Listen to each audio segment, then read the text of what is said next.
Hi everyone and welcome to my channel.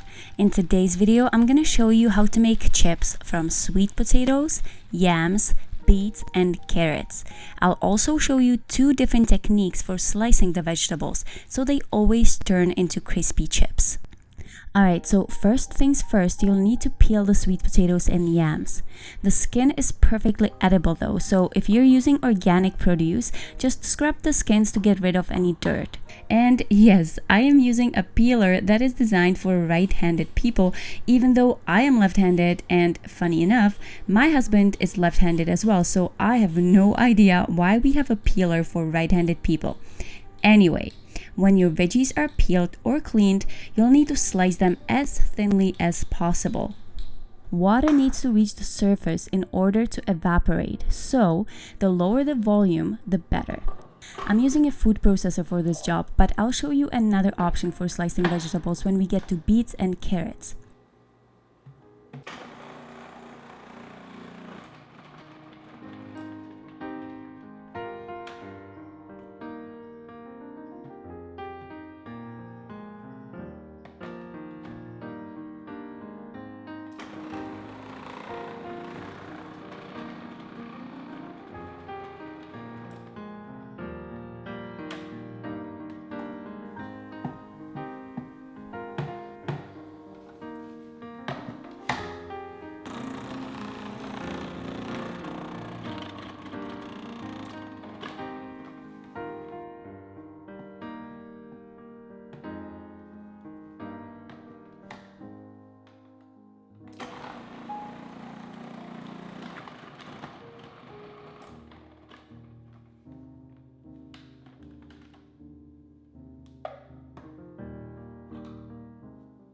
The next step is soaking.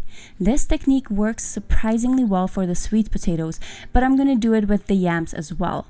Simply soak the sweet potatoes and yams for about 10 to 20 minutes to help release some of their starches into the water. The starch hinders moisture from evaporating and prevents the vegetables from getting crispy. Just keep in mind that the longer you soak the veggies, the more nutrients you lose. So, soak the veggies briefly, swirl them around, and give them a good rinse. Obviously, moisture plays a big role in how crispy the veggies get. It's difficult to get anything crispy if it contains a lot of water. So make sure you pat the soaked veggies dry with a clean kitchen towel or a paper towel.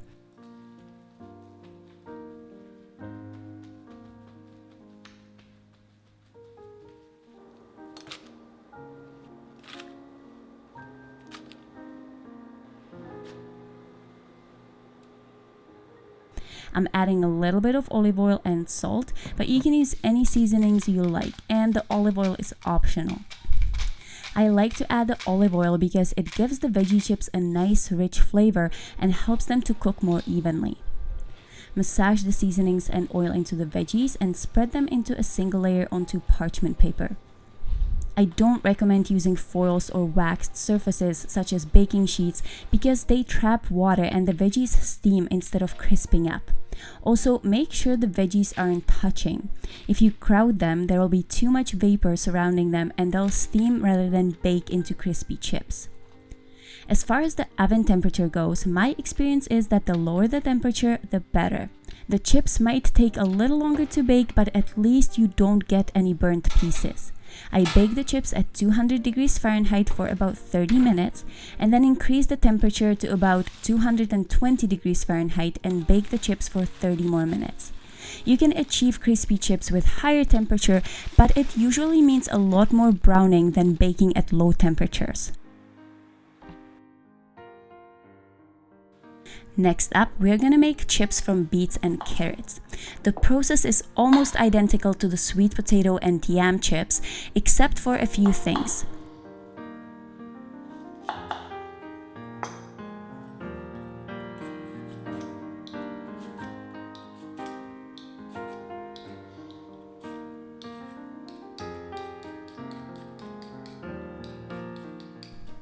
This time, instead of a food processor, I'm using a mandolin for slicing the veggies.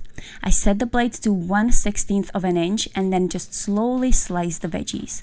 You might have noticed that I'm not using a guard, but I would highly recommend that you do, especially if you don't have much experience with using a mandolin. Mandolin blades are really sharp, so you don't want your fingers anywhere close to the blade.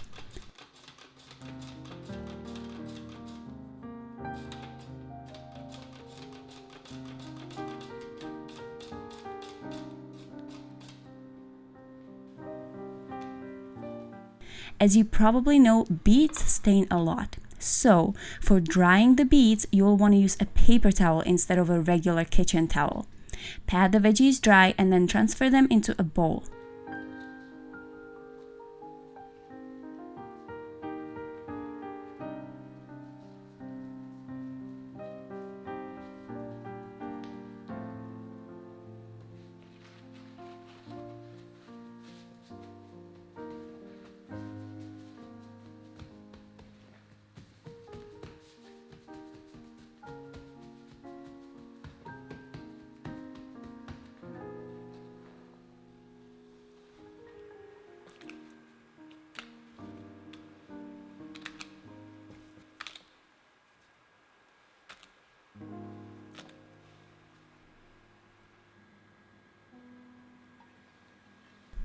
Add a little bit of olive oil, again the olive oil is optional, and some salt. Massage the oil and the salt into the veggies and then spread them onto a piece of parchment paper. I have the parchment paper sitting on a cooling rack just so it's easier to transfer the veggies into the oven. Bake the chips at 200 degrees Fahrenheit for about 30 minutes and then increase the temperature to about 220 degrees Fahrenheit and bake for 30 more minutes. Again, watch the chips closely after the 45-minute mark because the beets are especially prone to burning. You will be able to tell that the chips are done when they are nice and crispy. If you take the chips out of the oven too soon, they'll soften up, in which case you can just put them into a warm oven for a few more minutes to get any extra moisture out of them. This is our second video for veggie chips. So if you missed the first one, it was for veggie chips out of leafy greens. I'll link that video in the description box below if you want to check it out.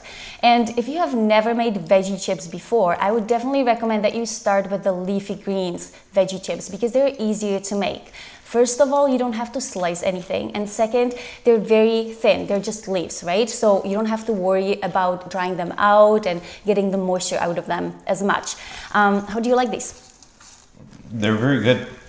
They're more like kettle cooked chips though. So if you're expecting like a crispy, light potato chip, they're more like the kettle cooked variety of potato chip where there's more texture to them, there's more crunch. So it's not like they're chewy or anything. They're crunchy. They're like super crunchy. They're very crunchy. They're very rigid. And as far as flavor goes, the salt is all we have on there, but you could flavor it to taste however you like it. It's not obvious what I'm eating with this particular chip. Like I don't know what this is. I don't actually know what flavor this would be. So if somebody doesn't like beets, they could have beet chips? These ones are my favorite, the beets. Because they're like salty, sweet. Yes, there's more flavor to these ones. There's a sweet underlying flavor from the beet. Yeah. What is this one? Sweet potato. I would not have guessed that. This one tastes more like just a standard potato chip, like a kettle cooked potato chip. And this is yam. Now we know. So I hope you enjoyed this video. If you did, please give me a thumbs up, comment below, subscribe to my channel, and I'll see you next time.